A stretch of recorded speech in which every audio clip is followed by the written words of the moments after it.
Assalamualaikum warahmatullahi wabarakatuh. Welcome back to my channel Muda Produktif. Jadi pada kesempatan kali ini saya akan membuat lighting untuk vlog. Ya, benar sekali. Kita akan buat secara manual, secara lebih kreatif pastinya. Jadi yang harus dipersiapkan yaitu saya membeli lampu Arashi ini, Arashi modis segi 6 watt 3,5 inci itu seharga Rp50.000. Kita akan buat lighting yang siap pakai. Oke, teman-teman ikuti saya terus ya. Jadi dalam video kali ini saya tidak sendirian, saya bersama Bang Iwan, yaitu teman yang akan membantu saya mengerjakan lighting vlog ini semanual mungkin. Ya, jadi di kantor saya kebetulan kita itu memiliki lampu baliho yang sudah bekas, kita sudah rombak ya. Kita memilih lampu baliho yang seperti ini. Kita juga punya tripod ini untuk berdirinya nanti. Penasaran kan bagaimana? Ikuti terus cerita saya hari ini. Oke.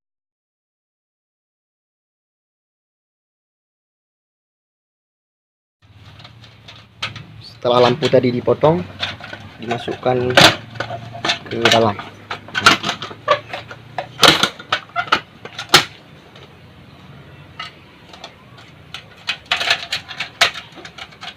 Setelah dia masuk ke dalam, kita kencangkan dengan baut.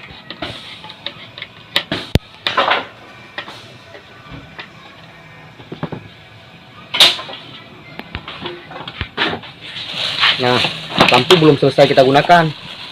Kita harus menambahkan dengan kabel. Kabel kita beli aja secukupnya, 2 meter atau sampai 3 meter. Kita kupas. Kita pasang di sini. Oh, di sini, guys. Ini adaptor lampunya. Buat ini untuk penyambungan ke listrik, tapi ini belum ada coknya, belum tahu di mana. Ya, kita coba aja dulu kita ambil arus langsung ke listriknya.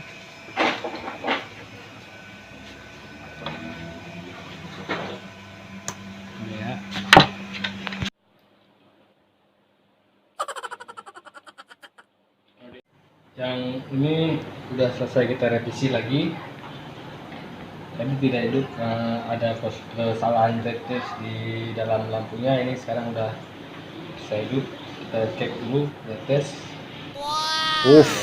Inilah hasilnya untuk lampu penerang untuk fog. Oke. Teman-teman bisa lihat ya. Ini benar-benar handmade ya. Untuk perekat kita gunakan parelon untuk menyinari saat kita di rumah, saat kita review sesuatu. Bisa cobaannya. Oke ya. Nah, teman-teman sudah melihat kan bagaimana handmade atau lighting untuk vlog. Kita buat ini benar-benar tidak memakan biaya yang sangat besar, hanya cukup bermodalkan Rp55.000 saja. Terima kasih untuk Bang Iwan yang telah membuatnya untuk saya. Silahkan dilihat ini lihatnya. Nah, sangat simple. Nah, untuk merekatkan antara lampu dan tripod, kita memasang satu buah paralon kecil, pipa kecil. Kita pasang dan kaitkan di sini. Kemudian di sini dipotong kecil untuk kita bisa menyetel lampu itu bakalan ke bawah atau ke atas. Bagaimana? Oke teman-teman ya. Semoga teman-teman dapat mengikuti ini, karena jadi YouTuber itu tidak mesti mahal ya. Oke. Assalamualaikum warahmatullahi wabarakatuh. Salam.